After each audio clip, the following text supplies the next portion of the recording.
Hey everybody, you know what time it is. It's lunchtime with the Habit Master. I'm your host, Dr. Stephanie Aldrich, and I help people change their bad habits. When you change your habits, you change your life.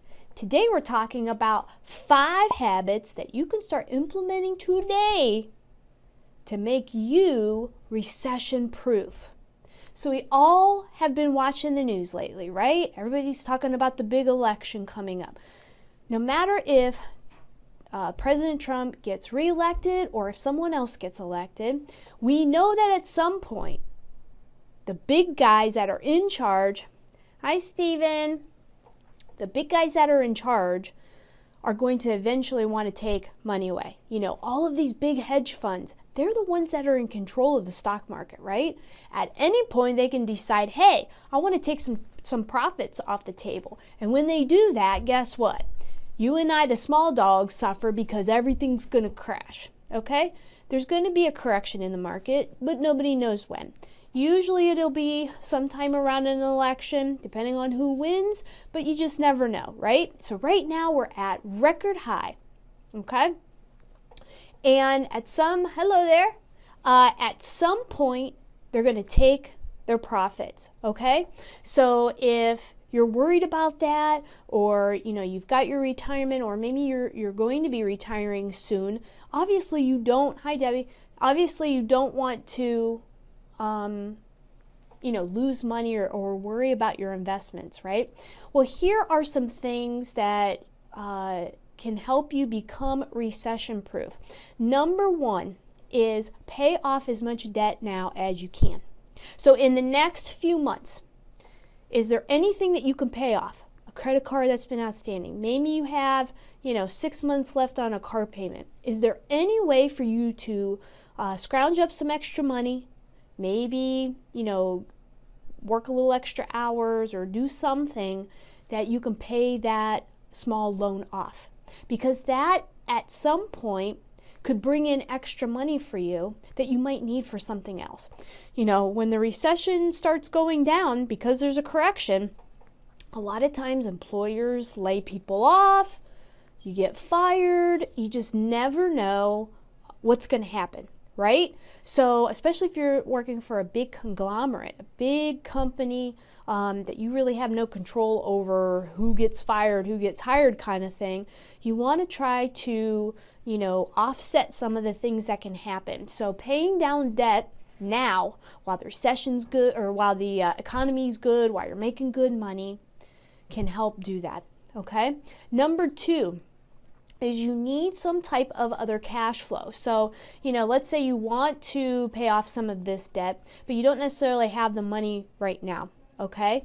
What about driving for Uber, or, picking up some type of income, selling something online, through Amazon or Shopify or something like that? Is there any way for you to pick up more hours at work? Anything to give you a little more extra income to, maybe put on some debt or something. But what that also does is it just helps to supplement your income, okay? Even when times are good, it gives you a little extra cushion, gives you a little extra money coming in. So you're not relying on one income, because that one income, that major job that you have, could go away at any point. You never know when, the executives could, reorganize management or reorganize something in the company, and then you're out of a job. And nobody wants to be looking for a new job or relocating or anything like that, okay? So this kind of just eases your mind that you have other sources of income coming in. So if the main job, something happens with that, then you're not dead duck in the water, right? Number 3, make sure you're the best. Be indispensable at work, okay? If you know that you are the best salesperson, you bring in the most money, the most new customers, you are an architect and you gain the most traction, the bigger projects, you have the best clients kind of thing because you know how to sell, you know how to design, whatever it is in your space, be the best that you can be, right? That kind of shields you from a recession type of thing. When the economy goes down, people aren't necessarily spending, money. They're going to still come to you. The boss is going to come to you. because they know that you're going to solve problems. And the only way to make money is to solve people's problems, right? So make sure that you're indispensable. The fourth thing that can help you become recession-proof is be frugal. You know, when the economy's booming, everybody wants all this extra stuff, right? You might want to, do a vacation. You might want to buy a new car. You might, all of this stuff. You want to buy new clothes, whatever. Now is the time to prepare because you do have income. Things are going well. Why don't we be a little more frugal with that? If you don't necessarily need it to survive, maybe you need to start cutting back on that. You don't necessarily have to go out to eat all the time. Maybe you don't get Starbucks every day. Maybe you pack your lunch a few times a week. I know for me, I make a decent salary, right? But I still pack my lunch. I have it in the in my other room, and I'm gonna eat it. Just reheat and serve, right? Something that I already made keeps me on my diet, but it's also a lot cheaper. If you're spending, 10 to 15 bucks a day on lunch, that really adds up. And just think, that could be a car payment. That could help you pay off your car. That could be a utility bill. There's a lot of things that it could go. You can start saving that. So there's a lot of things that if you're a little bit more wise with your money now and make that a habit, because habits, remember, all it is a behavioral pattern that you do over time, so you don't think about it anymore. If you can start making that a habit today, pack your lunch, quit the expensive coffee, whatever it is, whatever your habits are, start bringing that back in and make frugality a little bit more of a habit. That's going to get you more comfortable when there is a recession and maybe things at work aren't as good. Maybe you have to, income's not coming in as much as it used to be because you have all these other things going on and you're more frugal. You're used to it. You have cut back. It's not going to bother you as much. Okay? The fifth thing that's going to help you become recession-proof is having an emergency fund. Okay? Everybody talks about this, but are you actually doing it? Do you have set aside 3 to 6 months of money that is obviously not going to do anything but sit in the bank and not earn any interest because they're not paying anything now? That's okay. Sometimes you do need some cash if something were to go wrong. Your car breaks down, you got to get to work, right? You need to get that fixed. The water heater goes out at home.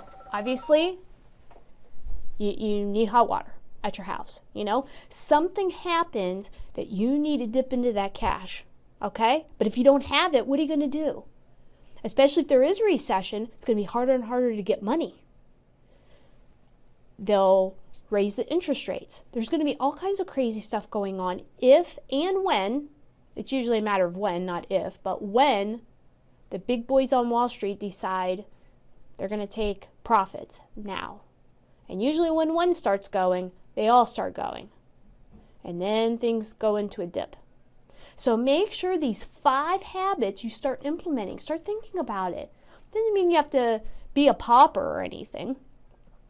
But it does mean that you should be more wise with your money. Make sure you have multiple flows coming in. Make sure you save a little bit. Maybe invest where something pays you, like real estate, like what I'm doing, trying to supplement my income. Maybe be a little more frugal. Maybe pay off a little more debt. It's going to raise your credit score so that if you do need something, that you can get a loan because you have an awesome credit score. So these are just 5 habits that you can start implementing today that can help you become recession-proof because it is going to happen. Everybody's been talking about it. It's just a matter of time when. So don't freak out. Start preparing today. Okay? So that's it for me. Make sure you check us out on iTunes with the Lunchtime with the Habit Master episodes. Also Instagram and YouTube. Look for the Habit Master channel so you don't miss anything. I put all kinds of stuff up there. So that's it for me. If you want to learn how to create good habits, go to thehabitformulabook.com and grab yourself a copy. Thanks for watching, and let's build good habits together. Want more money? Want to get into shape? Want a loving relationship? Okay, so why don't you have these things right now? The answer is habits.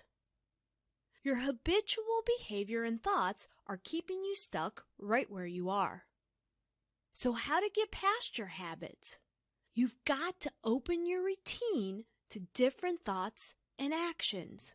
When you do this, you start to get different results. It really is that simple. But most people don't stick with the changes long enough to benefit from the results. This is where the habit formula comes into place. The habit formula looks at the origin of habits and how they form. Then it takes the next step in showing you how to hang in there long enough to see the results you want. Want to learn more? Go to thehabitformulabook.com and grab your free copy. That's right, it's free. Go to thehabitformulabook.com. Find out how hundreds of other people around the world have used the habit formula to get the results they want.